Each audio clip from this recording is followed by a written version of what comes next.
Hey friend, welcome back to my channel. Hi if you're new here, hi if you're not. In case you missed it, last week I did an interview here on my channel with Harrison over at Gym Lessons. But if you watched that conversation, you might remember me mentioning that I had kind of edited out some of the conversation in hopes of incorporating it into a deep dive video here on my channel. And well, here we are. Specifically, I thought it would be interesting to take a slightly different approach to the editing style on this video. And so basically what I'll be doing is I'll be incorporating my own sort of deep dive commentary style content in with snippets from the actual interview that didn't make the cut in the first interview that I posted. Which, by the way, if you weren't aware and you are someone who has been negatively impacted by the coaching industry, I have a scam submission form that you can fill out in the description of this video if you're interested in having me either read your story anonymously or you want to come on for an anonymous or not anonymous interview. Thank you so much to those of you who have submitted your stories so far. I am so appreciative. I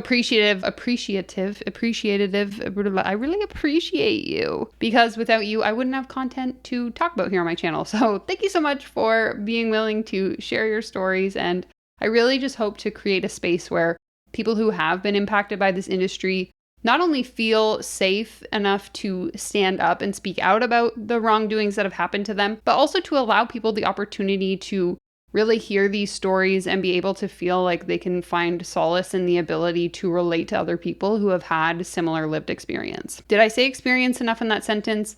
I'm not totally sure. Now, I don't really know how to appropriately transition into the conversation today, other than to say we're basically going to be covering red flags, patterns, and common rhetoric and behaviors that we see in the coaching industry time and time again. And in my opinion, a lot of these tactics are incredibly predatory and warrant us having a discussion about them. Because if we, and I say we because I feel like we're all in this together, if we truly want to prevent people from in the future falling prey to these predatory practices, to these behaviors, I think we need to sit down and talk about it, okay? Okay. Now let's get into this conversation. So for starters, I thought it would be really important for us to start this conversation by talking about a very pervasive issue that I see in the coaching industry, and that is this concept of new coaches essentially just blindly following the tactics and the teachings of the coaches that they hire. We see it time and time again, and I feel like I've mentioned it in so many of my videos, but it's really true that we see new and aspiring coaches essentially taking the strategies and approaches that their mentors are using at face value without question and then implementing them into their own business. But what I think is more important to get into right now is the why. Like, why is this happening? Is it a shortcut to success? Is it because people don't know any better? Or is there something more sinister at play here? And if I'm being honest, I think that it really varies case to case. And in some circumstances, it can kind of be a mixture of all three of those things. You see, what I think happens is aspiring or new coaches hire this mentor who has essentially sold them on the idea that they are an expert in whatever field or industry they're working in. And so as a result, they end up believing this narrative that, like, if I just copy whatever this person is doing, I am also going to be able to achieve the same level of success. And I think that that really comes down to the marketing piece that I've talked about time and time again in so many of my videos, especially in the business coaching space in particular, where coaches will say things like, you know, I've made multiple six figures, or I hit 10K months. And while they might not explicitly say that you will also get the same results if you hire them, in my opinion, it is certainly suggested that that's what they want you to believe in the way that they market themselves. But what I think the real problem is here is that this behavior and this pattern of repetition, of copy paste, can really lead to a cycle of mediocrity where coaches fail to innovate or to adapt their ideas to each individual client. And then new coaches don't really end up learning anything because they're basically just taking what they're told and then implementing it right away without really questioning it. And so as a result, I think that this can lead to a plethora of issues. I mean, blindly following anyone's guidance is going to stifle your creativity. And like I mentioned, it's going to inhibit the coach's ability to tailor their services and their approach to each individual client because, again, they're just copying what they're told to do. And so I think that Harrison actually does a really good a job at addressing that in this clip right here. When these people kind of at the top who exercise a lot of these really questionable practice of business coaching, that really just feeds down the channel. Whether it's, I think I was just watching a stream not long ago where you said like a lot of fitness business coaches get into business coaching because they can't get enough clients. And oftentimes it's because they're given really poor tools to succeed. And then once they're already in the hole, they're just given another equally questionable practice. Now get them out of a hole they probably were ill prepared to be in the first place. As someone who's on the inside, that's really a very large portion of it, honestly. Exactly. And it's like any business, I think, because so many of us, like I used to own a yoga studio, and obviously I got into that because I loved yoga, not because I wanted to be an entrepreneur. And so when we get into fitness coaching, we get into whatever it is, usually we're doing it because we like doing the thing, but we don't really understand the like entrepreneurial side of it. So when that doesn't work out, it's like, okay, well now I'm being sold on another dream so I can still make money, but I'll just pivot like what it is I'm teaching. And then not only that, just take it a step further, what really happens in a lot of these practices is, say, it's not just coaches coaching coaches. Say you actually get to the position where some of these people attempt to work with actual clients. The problem is when you get people who have questionable practices from a business ethics standpoint alone, that same level of care and practice then bleeds down to how actual clients are treated too. They're sold certain promises that aren't delivered. Similarly, how I saw your channel where like a coach, I forget if it was someone you had on your channel, like someone went pregnant and then went AWOL effectively and left I forget if it was you or someone else in the That dust. was my coach. My Okay, coach there you had a go. baby and then fell off the face of the earth.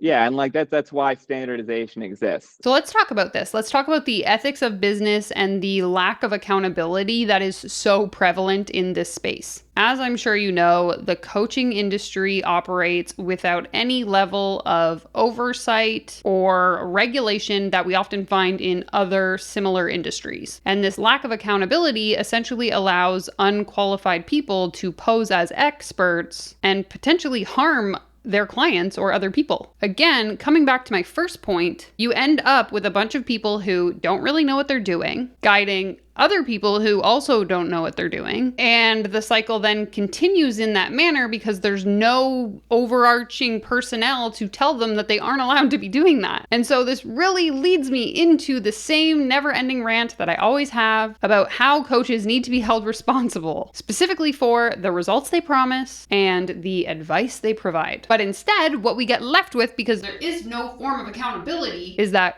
clients get exposed to potentially harmful tactics, and in many cases, from my experience and my observation, end up in worse positions than when they started. Particularly financially, if you've watched any of my interview series, quite often, many of these coaching victims end up in horrible financial situations as a result of the promises that they were led to believe would come true and unfortunately didn't work out. And we see this further exacerbated in actual examples where people are working with real clients, whether it's in personal training, in life coaching, spiritual coaching, etc. And these service providers, these coaches, end up crossing boundaries into places that they have no business being in. When you talk to a lot of these coaches at every instance level, life coaching, mindset coaching, shadow work, a term that can use very lightly in and of itself.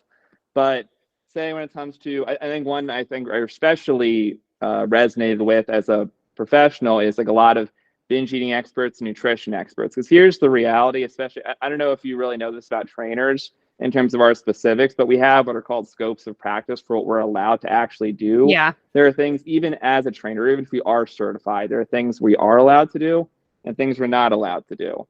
And when you get into online coaching, for whatever reason, that just has gotten chucked out the window with nutrition. If someone comes to me and they want a meal plan, even if they want one and they ask for one, I can't provide them a meal plan. I'm not a nutritionist. I have no idea what their beliefs on foods are. I have no idea what their micronutrient needs are. I have zero clue if they have any allergies. And if you're not like a registered dietitian, nutritionist, you're probably not even going to ask a lot of these questions.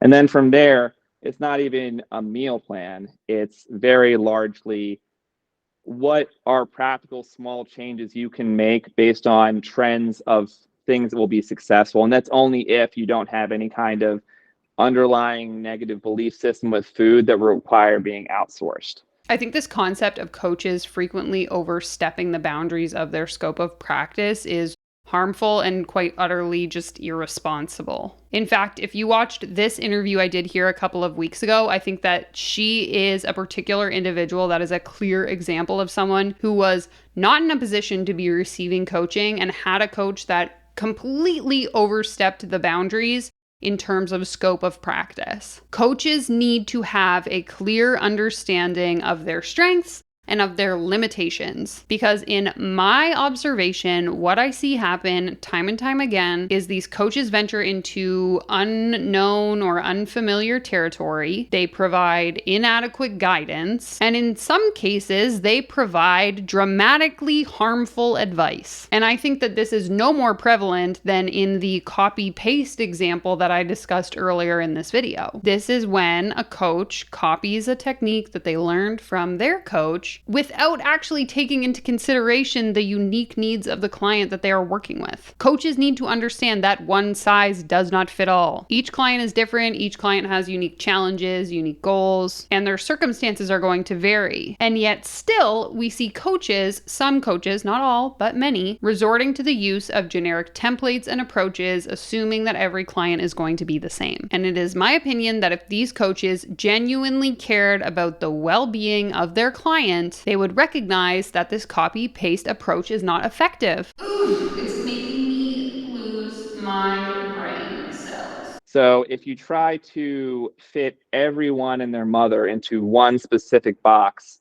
it's just not going to work. So for instance, as an online trainer, a big question I have to ask is, what's the most practical solution? Like if I were training you, I would be asking you, where do you traditionally work out? What is your setup? What equipment do you have? Are you traveling at all? So that I can basically be like the person in your pocket. I can't just give you a template. I have to know if you're going different places, what your setup is. Do you have a hotel gym today? Do you have a home gym setup? Do you go to a full gym on this day and a home gym setup on this day? Not everyone's going to have a home gym setup they can make for themselves. And so when you just create blanket templates that just work for just your ideal client or a large amount of people, it really is a discredit to the client and your experience, and they have to do a lot of legwork they're really paying you to help do for them. I think that this point in particular really highlights very well this idea that in no way is it the client's responsibility to ensure that the coach is providing them the service of which they were promised. Like when I go to the dentist and I get my teeth cleaned, I am paying for a very specific service. It is in no way my responsibility at the end of my appointment to double check that the hygienist actually cleaned my teeth for me correctly. It is agreed upon and an assumption that I make that as a patient of that dental clinic, when I pay for the service, I receive what I paid for. Same should go for fitness training, for life coaching, and for business coaching. If I am being told that if I pay X amount of dollars and I do the things that I'm told, I will receive outcome ABC. The onus is on the service provider to actually follow through with a tailored, specific solution to the problem that I presented with. And I think this actually leads into a very interesting conversation around outsourcing, which seems to have just like really taken off in the online space.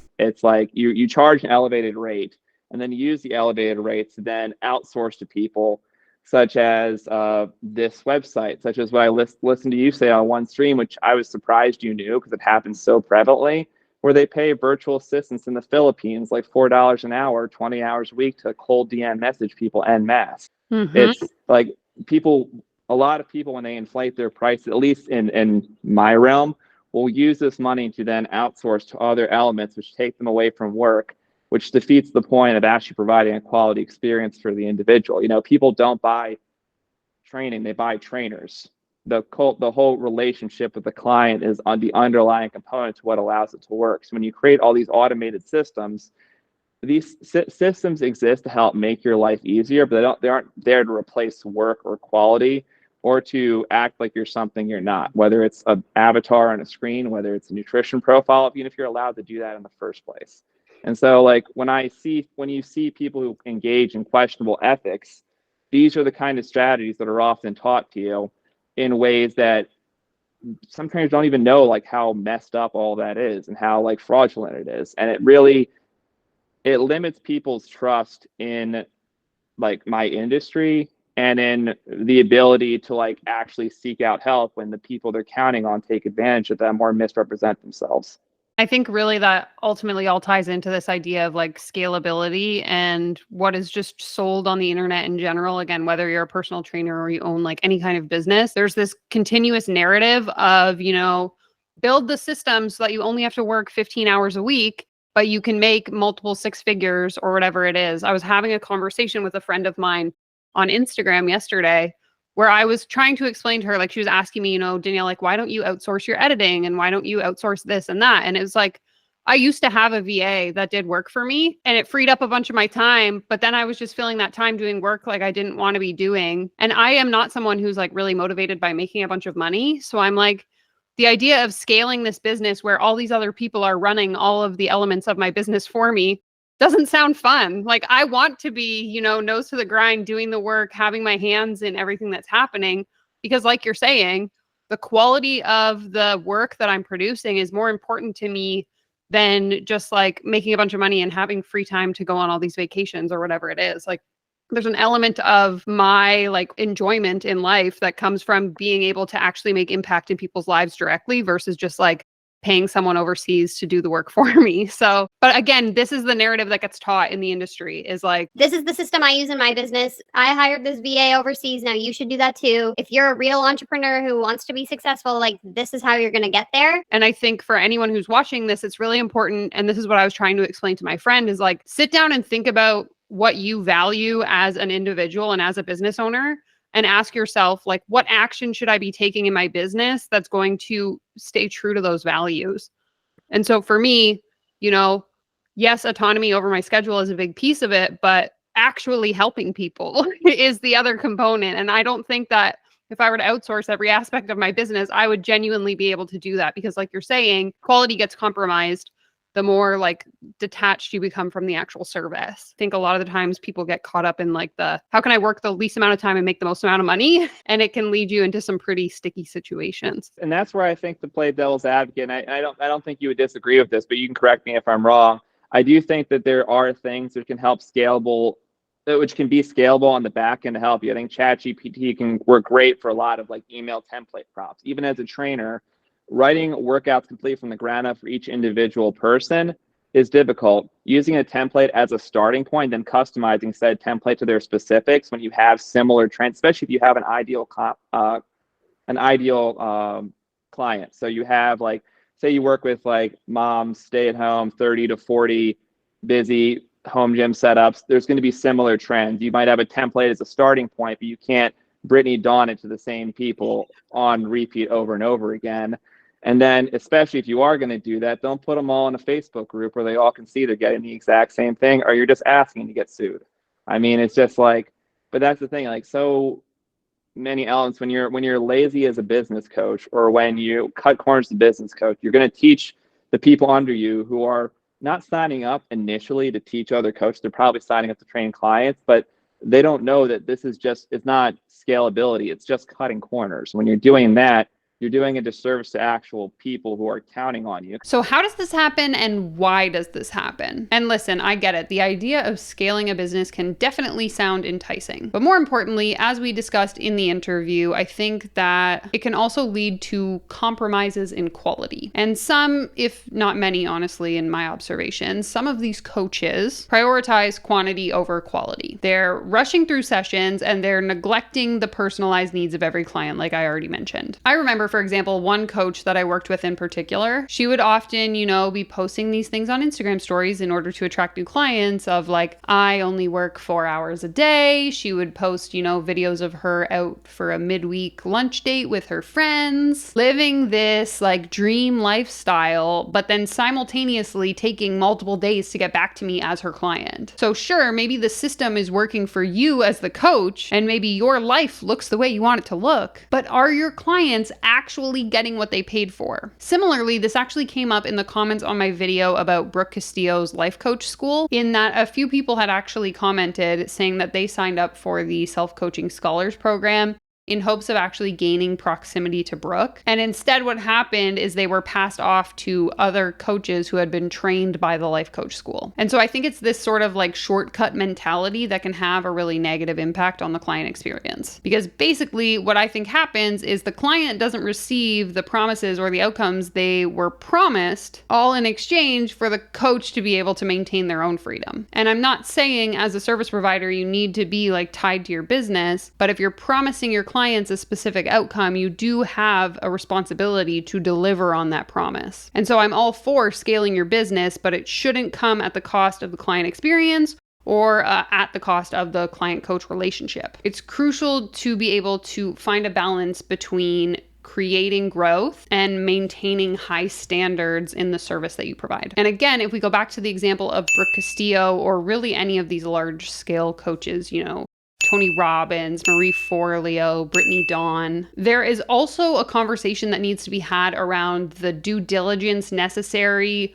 amongst the person of influence, so as not to utilize the power that you hold over other people as a means of taking advantage of those people or manipulating them in any way. What's really messed about Brittany, and besides just the fact that she ripped a bunch of people off, it's not just it's $300. It's not what she said on her stream or, it's just fitness programs. Like, these people look up to you as a hero. These people look up to you as an idol. Like, these people when you are selling the dream or when you're selling a lifestyle, people look up to you because they want to emulate you. Like, there's young women out there who want to be like you when they grow up. So imagine hearing that this person who acted as some kind of paradigm for success for them basically screwed them over and is just callously switching to a Christian grift to cover up the guilt of actually wanting to be a decent person to these actual people. It's horrible. And that's the fact is like when you're either a client looking toward the coach or a coach looking to a mentor, when the people you look up to really screw you over,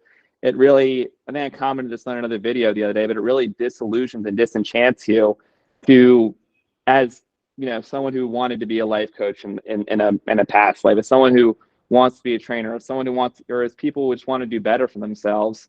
When you get disillusioned, it really just turns you off to the industry. And some of them just leave the industry entirely. Some people stop even looking for a coach completely. Like, there's people who, whether they really need a life coach or not, they're not even going to look for a therapist now because they've been so turned out to actually seeking out help for themselves. And that's a real big discredit. And that kind of culture just really starts from the top and trickles down. Okay, so let's talk about this because there is a little bit to unpack here. It is my opinion, coming from someone who myself has like a very small but existent level of influence. I think that these individuals who are in a position of authority need to recognize just how much of an impact they have. And I think it's also important for them to realize that the responsibility does fall on them to make sure that they are using that influence that they have responsibly. Influential coaches, whether it's in business, in fitness, in life, in spirituality, in relationships, these people need to be mindful of the reach and the power that they have over their audience. And it's not enough for them to solely focus on their own personal gain. They have a duty to provide genuine value to their followers. And even more so, they have a duty to fulfill the promises that they make to the followers that choose to buy things from them. Unfortunately, what we've seen many times in the past and continue to see now, and I'm sure we'll continue to see into the future, is that some of these influencers exploit these parasocial relationships and sort of blur the lines between mentorship and manipulation. And as a consequence, they end up not only harming the individuals who are impacted, but also tarnishing the reputation of the entire coaching industry. At least I would argue that's the case. You can feel free to let me know your thoughts in the comments down below. And so I think this